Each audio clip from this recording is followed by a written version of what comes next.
How to fix Valorant stuck at download 0.01 KB per second. Hey everyone, welcome back to our channel app guide. In this video I will simply show you how you can fix if your Valorant download has been stuck on some kind of simple percentage. So you want to make sure to simply watch this video till the end.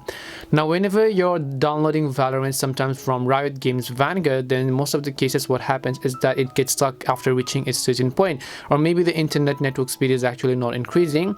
Now there are a couple of reasons why this happens, and the most primary reasons before anything is of course your internet connection, because if your internet connection is itself slow, then how would you expect to download such a large game? So in this case what you want to do is you just want to come to this Wi-Fi tab over here and then try to check whether or not other Wi-Fi is available. If it is, then make sure to connect to those Wi-Fi, or else turn off your Wi-Fi and turn off your router as well, and then restart your router and then restart your Wi-Fi connection on your laptop or Windows, and then see if that fixes the issue.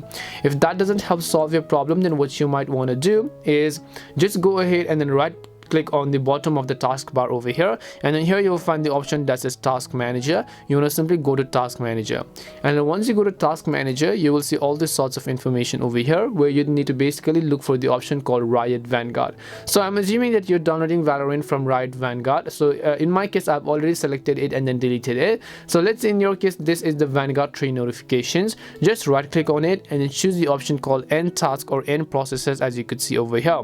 When you click on the End Task or End Processor section, it is going to close the Vanguard download, and now you can go ahead and then try to restart the Vanguard and then see if that fixes the issue.